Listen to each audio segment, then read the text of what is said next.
Yeah, I kind of need to see it on the screen actually before I can really explain this, because it's so unconventional the way they've built this lineup, whereas Furia is a bit more cookie cutter or more stable. Furia, like, it feels to me like Furia is doing something really nice, which is they're able to address the early laning. Now GPK, RP is out, but the boat's already able to connect Duster. Sinister Gage just holding him in position. Exus Vampire wants to help out. A skewer pulls Duster up. Now we go for the RP, doing its work, but GPK low on life. Duster, he'll be the first one to fall. GPK able to survive this as Murdoch just couldn't get over to help him. Meanwhile, Shashlo will die. Did he get solo killed by Terrorblade? I believe so. That is very unusual. Wave after wave after wave and in. he got solo killed, which is kind of a travesty. Okay, lots of spells. Well, they got him. Yeah. RP and Echo. I think now you send Terrorblade bottom for sure. Ordering gently is just a shove. GPK going to be searched up, and yep, Iron Shell combinations. Rubik, well, he's actually got currently the Darkseer wall steal, but that's not going to help him much. Gets one copy of a Magnus Illusion, but they're trying to keep this tier 1 tower alive for the moment. And at least he got a last hit on a range creep. That'll work. Radiant's bottom tower is under attack. Supports, it's starting to move over. Fortification's already being committed. He was looking for a denial with the illusion, but does not happen. Everyone's still... This has got to be one of the worst item drops I've seen since the patch came out. It is so... They have some magic damage, but... X-Mark gonna pull him back in again, and Duster, he can hold him there, doesn't matter. Actually, just Chain Frost committal as well. Smoke movement. Vampire looking for a rebuttal. Blink, Echo Slam, really connects on Duster, but not as much on Murdoch. So Duster will fall, and Murdoch will complete his TP away, skewer away. Murdoch had pure... Well, actually, GPK had pure vision of him, and Murdoch will go down. So at least they get a rebuttal. Outpost advantage right there. It's a hard spot to TP out in. If there's any hero coming nearby, they know where you are, so... Terrorblade's farm has slowed down a bit. Has it? A little bit. I mean, just a very little bit. It's not rising, it's like plateauing.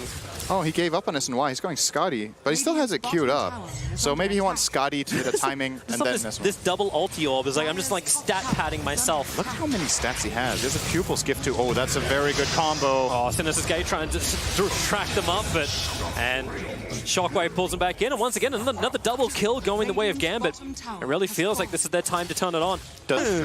Yeah, should he look a lot like Darkseer as well? Yeah, because they had the same kind of glue. Well, so tower time mid.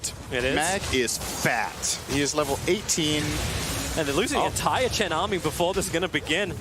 And now, well, what did you actually get stealing? Okay, sure, you'll take Skewer. Back into a double man stun, the Darkseer back wall, and another Skewer pulling it back in. Duster and Murdoch trying to retreat out this, but Murdoch ruptured up, he cannot move, so he just both combinations everything he's got. They've already lost Duster, and Murdoch, he can't survive long enough.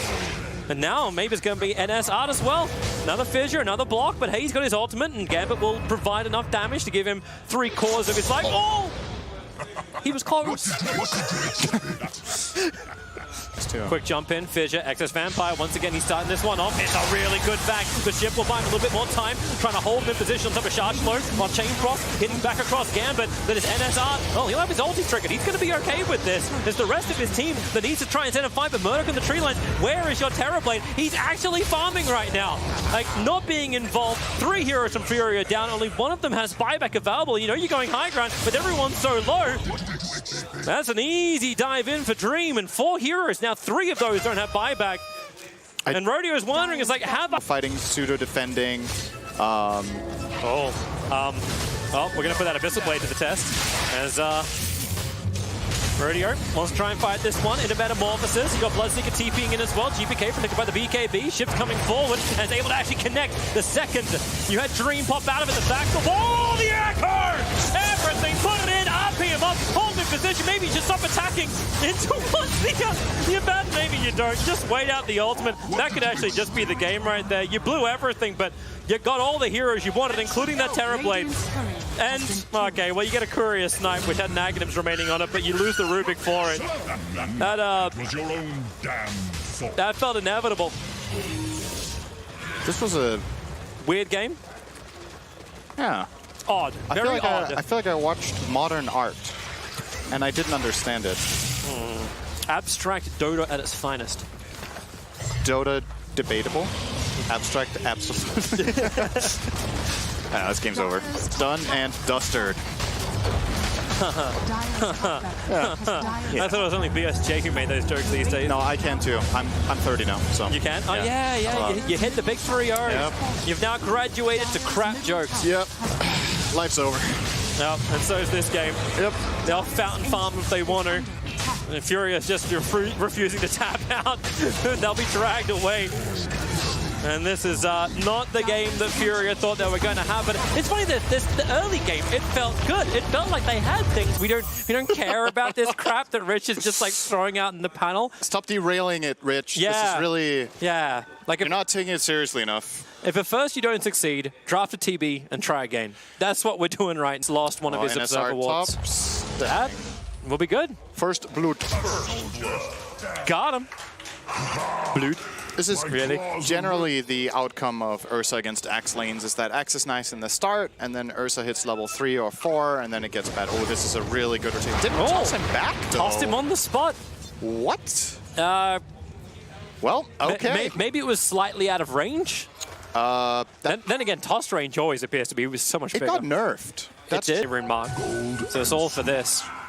2 for 2. And then NSR wants to do something at least about the Lich's life. The Axe is being out-leveled by Lich by not that much, but still, you hate to see it. Yeah, it's problematic to say the least. It's not a good stomp. And is well off target. And now FNG, well, the wall is up, the call, and just a couple of extra spins, tossing in the Disruptor. Duster will end up in the Avalanche. Both of the heroes of Furia finding themselves in way too deep. And both will find themselves very, very dead. Duster just needs one more jump from Dream.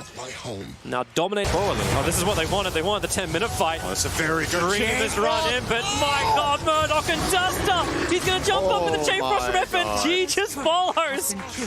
At least Dream does die. But Heiko, for all that damage he's got, he doesn't have the life to sustain against these other 3 heroes. And now both of the outposts are going position. Like, is he really that weak in the first 10 minutes? It's pretty rough this game because of how farmed Lich is. And here we go again. But you can't, like, again, like, just leaving people out to dry. The ET's going to TP in underneath the tower. Maybe there's a glimpse back from Dust that could help out. Terrorblade, he's here, and well, his illusions are here. The Rain hero is waiting in the tree lines, and Excess Vampire is going to continue to walk further north. Dream, ready to jump. He's going to go right onto a Piker. There's a pretty hard target to bring down, but then again, this is an Ursa. Enrages, keeps the battle going, and now NSR can at least draw him back up to the tier 1 tower, but the creep wave is there, and Dream is a double kill. And Terrorblade is, I don't know. He's there to catch the Chain Frost. Duster puts the wall up. FNG, you're at least going to get some extra control, so Murdoch was able to find this kill. Ember Spirit getting involved.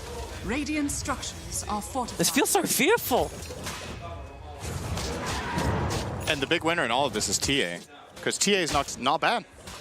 It's the start of something good. Oh, Rodeo.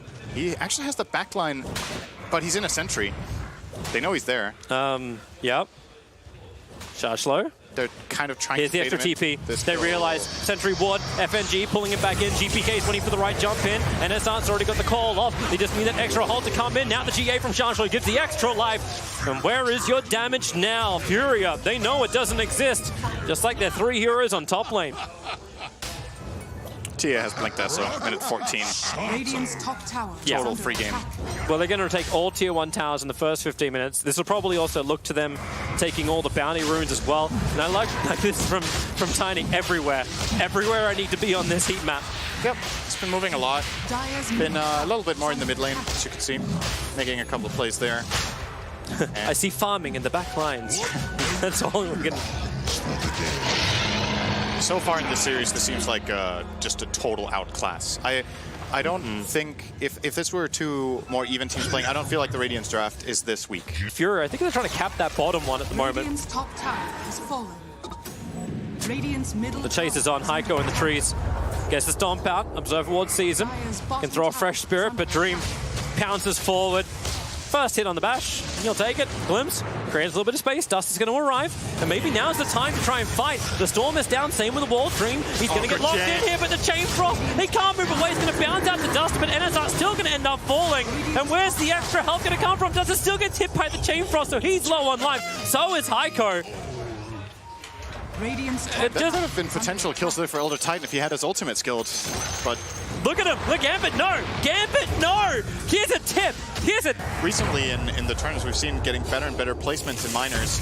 and even some decent placement in majors. The Opain, I believe, got a top 8 once.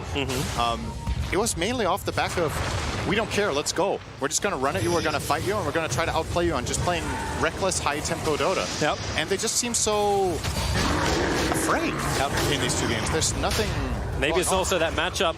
Lucky to get away for the Ember Spirit. Oh, Access Vampire just jumps in. It's like, hey, can we find one? Yep, I found Heiko. Drag him back. The wall is up, so there's some decent damage coming into Gambit, but they can tank through this. ET will also have to just buy back. This is the defense. Blink Dagger for Axe. Ready to rock and rumble. If they could just get a little bit of control. There's the Blink call. They found Shashlo. Terrorblade now going to work. They're able to actually get the Storm down, so Shashlo cannot get that GA off. No protection against the Terrorblade, and now with a glimpse, they want to get GPK, but what have they really got? You've got the Aegis the Immortal to get through, and Murdoch's losing his life way too quickly. The Ember got caught. Is he going to buy back as Dream continues to kill off one support, moving towards the next one, while NSR try to jump into the back lines, and he'll also go down to GPK. Dream, low on life. Can they bring him back? Is anything in range? No. Well, that was, but it wasn't enough. Couldn't steering chain, couldn't control. So what you got an Omni Knight, but it also feels like Gambit are just kind of screwing around a bit. Like they're coming underneath the 3 tower to the fight, like he can sustain for a bit. Yeah. But then he needs to be the controlling factor, and then again, there's more pressure on Rodeo to dish out more and more damage on the Terrorblade. I think what you needed to do in this game as Ember is... Oh, this might at least be good. An isolated Shashlo, Blink, Call, Duster, holding his combination for as long as he possibly can. This will be the second death of Shashlo in the space of 2 minutes. And now Chain Frost, Gambit, they've arrived. Excess Vampire quickly killing off Duster. Remember, they've already blown their combination, and Omnight will just buy back into the game. NS aren't able to hide in the tree lines long enough to TP out, to blink away, but he can't TP out. That only went for the Terrorblade. Now NSR will go down. GPK brings all the damage required for Gambit to find the kill. I think Shashlo, good bait. Yeah. No, but you're absolutely right. I think he's going to survive this, but Ember needs to go Maelstrom this game, I think. He needs to play more active, snowball from kills, and then get a damage item so he can try to play more aggressive for his team. This is a very defensive approach, right? Going for a plate mail first is almost like admitting defeat. That's a... Yeah. That's a big lead. That's 100%. Yep. That is 100%. Never in the history of Dota Plus has a team come back from this deficit. Murdoch, he's just standing on him. I don't know what he wants to really achieve here. Did he sell all his items and buy a Shadow Blade? I don't know. I think he got an Invis Rune out of the river and had it in his bottle. Like, this is, yeah, it was an Invis Rune. Just flamed up. Now, Excess Vampire. There's the Avalanche, causing some problems for Murdoch. And S aren't able to get the call, but as soon as the case is pulling Murdoch down, he needs to get himself out. He's able to spirit away. But Dream killing off Duster. There goes your AoE control. And Gambit, they do not have to leave this home. It really does belong to them. And this looks like it's going to be a very quick series. Radiant's top tower has fallen. And this is really spelling problems. Because now Furia, they have to play up against Nigma in the next series. Like, they have to play back-to-back series after really not having a grasp on this series. You gotta hope that they have learned something from this so they can have a better showing against Nigma. Yeah, give him some time. Oh, and that's art. At least he's able to get the call off Dreams because of the tier 4 towers. GPK just assassinating the Axe. Murdoch down as well. And this really is the game. You may as well type in those 2 little G's. Gambit may be a little bit more safe about it. They're going to go for the Megas. There's no bottom lane towers at all, so nothing stops them from getting the Mega creeps up and running. And even a smoke from Furia. What's the target? Excess Vampire? That's not a target. And GA is up, so there is no target. They don't have the damage. Terrorblade can't do anything. He'll finish in SMY. There it is. Let's go. Let's do this. No Ember. Last roll of the dice. Begin the mirror. It's only really over on Dream. GPK's taking the racks. Meanwhile, a 3-man Avalanche. It's Vampire, sorry, from the tree lines. Goodbye, Duster. Goodbye, Control. Both of the AoE controls. Perfect target selection from Gambit. Heiko, well, there's the Sunder. After he did his own team. All right, we're just having some shits and giggles now. This is game. GG. This is, there is no more to be had here. The Megas are already up. We got Ghost sitting inside the fountain. Meme hammers are dropping. And Gambit